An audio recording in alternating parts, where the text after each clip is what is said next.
Kanina, she got so much food. And then, hindi lahat nakakain, bro. Bro, ikaw. Wala akong Hindi ka, kaya, bro. yeah. And then, the worst part, bro, is that she didn't even finish her food. How's everyone doing, though? We're hungry.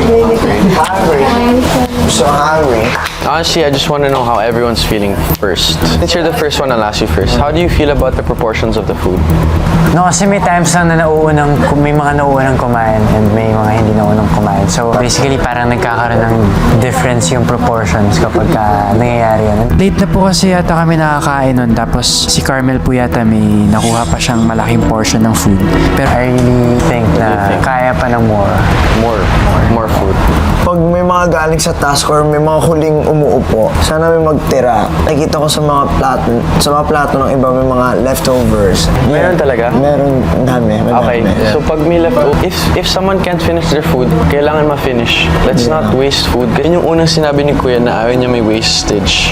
Sana mga pagkain na kukunin nyo is yung alam nyo yung kaya nyong ubusin. Nung isang araw lang po kuya, nagluto po si Sofia ng ampalaya. Napansin ko lang po, sa harapan ko po, si Carmel po kumuha po ng madaming ampalaya po kuya. Naubusan na po ng ulam si Marco. Siguro sa ulam lang talaga kasi there are lots of times also where not everyone gets to eat. Parang laging may dalawa na ge-egg na lang.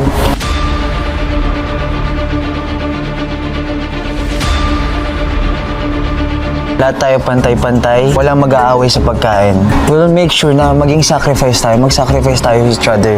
Isipin nyo, paano yung future? Paano yung next week, wala na tayong ulam? What if natalo tayo sa task and wala tayong food in the next day? Isipin natin yon. Let's be mature. Kahit konting ulam, dapat be cowboy. Sabi mo ako spokesperson mo, ulam lang daw talaga, like more ulam daw. How do you feel about the proportions now, Jet? Okay naman daw. Yung food na meron tayo, sila na naman nagpo-portion nun eh. So, alam nila na yun na lang yung meron tayo. With that, I mean, syempre, all of us, yun din naman yung insights na kulang talaga. But won't be the case for next week since we have a budget. Guys, wait lang. Would it be okay it's either chicken or pork lang tayo? Kasi ang mahal talaga ng beef. Everyone is okay with it? Yes. Sabi ko, sabi daw kasi ni Krista. Hindi talaga. Tanong pa ako ni Inigo. Sabi ni Inigo, ikaw, Krista.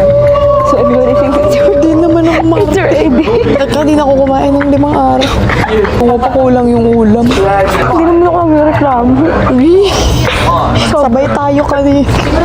Kakahiya. Kasi patay gutom ako. Kaya na pumili, okay na ako. Ako din ako mag-iinarte. Nuro kong move na ako kanina. Papayan ko pa sarili ko ngayon. Ayoko na, naiyan ako kumain. Bakit? Di ba kanina kasi nag-raise tayo ng mga concern? Based sa observation nyo, may mas madami ba't nakakakuha ng ulam? Kunyari, sa manok, mas malaki, mas madaming... Hindi ko kasi masabi, minsan may ito lang talaga. Hindi ko masyadong nakita din eh. Kasi hindi din naman Mahirap din kasi siyang yan eh.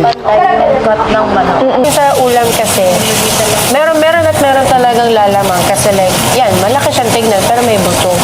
may concern din kasi na minsan may mga nasasayang daw. So, before magtakad ng kanin, i-ask mo na full rice or half rice. Or pwede, konti lang talaga yung kunin. Kasi yung iba baka kasi napapatakad ng sobra and then magulat sila na, busog na ako. Pero, wag kukuha ng more than 1 cup.